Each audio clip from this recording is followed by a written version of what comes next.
নমস্কার বন্ধুরা, নিমতিতা দর্শনে আপনাদের স্বাগত। একদিকে যখন পশ্চিমবঙ্গে সপ্তম পে কমিশন এবং বকেয়া ডিএ নিয়ে জোর আলোচনা চলছে, ঠিক তখনই অষ্টম পে কমিশনের কাছে শিক্ষকদের অবসরের বয়স 60 থেকে বাড়িয়ে 65 করার জোরালো দাবি। আমাদের পশ্চিমবঙ্গেও কিছুদিন আগে বিগত সরকারের আমলে শিক্ষকদের 60 থেকে 65 করার একটা খসড়া প্রপোজাল সোশ্যাল মিডিয়ায় ভাইরাল হয়েছিল। সরকার সেটাকে ফেক বলেছিল। আজকে যে প্রতিবেদন আপনাদের সামনে তুলে ধরছি, এতে অষ্টম বেতন কমিশনের কাছে শিক্ষকদের অবসরের বয়স 60 থেকে বাড়িয়ে 65 করার জোরালো দাবি করেছে।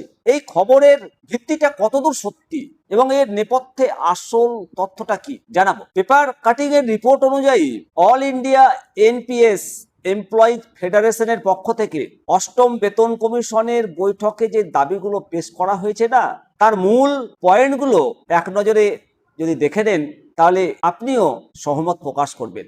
মূল দাবি বলা হয়েছে 60 বছর থেকে বাড়িয়ে 65 করার প্রস্তাব, এনপিএস বা ইউপিএস এর পরিবর্তে ওপিএস চালু করার দাবি এবং দিল্লি, বিহার বা অন্যান্য রাজ্যের জীবনযাত্রার খরচ বিচার করে দেশের সমস্ত শিক্ষকের জন্য একীভূত বেতন এবং ভাতা চালু করা, প্রমোশন এবং নতুন পদ সৃষ্টি করারও দাবি রাখা হয়েছে। 50% প্রধান শিক্ষক প্রমোশন এবং সাবজেক্ট হেড নামে নতুন পদ তৈরির সুপারিশ করা হয়েছে, যার ফলে গ্রেড পে বাড়ানোরও কথা বলা হয়েছে। তো এখন প্রশ্ন হলো, এই খবরটা কি পুরোপুরি নিশ্চিত? পরিষ্কার করে আপনাদেরকে জানিয়ে দিই বন্ধুরা, যে এটি শিক্ষক সংগঠনের পক্ষ থেকে অষ্টম বেতন কমিশনের কাছে পেশ করা প্রস্তাব এবং স্মারকলিপি মাত্র।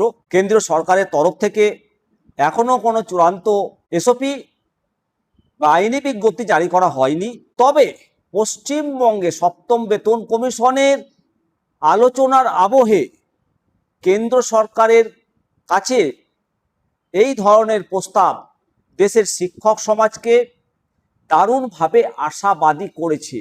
পশ্চিমবঙ্গের সমস্ত শিক্ষক সমাজকে দারুণভাবে আশাবাদী করেছেন আমাদের মাননীয় মুখ্যমন্ত্রী মহাশয়। উনি সপ্তম পে কমিশনের যে এসওপি ঘোষণা করেছে, তাতে কেন্দ্র এবং রাজ্যের একই পে কমিশন দেওয়ার কথা আমরা জানতে পেরেছি। তো অবশ্যই আমরা দারুণভাবে আশাবাদী। রাজ্য এবং কেন্দ্র সরকারের পরবর্তী অফিসিয়াল আপডেট আসা মাত্র আপনাদেরকে জানিয়ে দেব। তো অবশ্যই কমেন্ট সেকশনে কমেন্ট করে জানান যে শিক্ষকদের অবসরের বয়স কি 65 হচ্ছে, এ ব্যাপারে আপনার মতামত জানাবেন। ভালো থাকবেন। আসুন সবাই মিলে বলি বন্দে মাতারাম, জয় হিন্দ, ভারত মাতা কি জয়।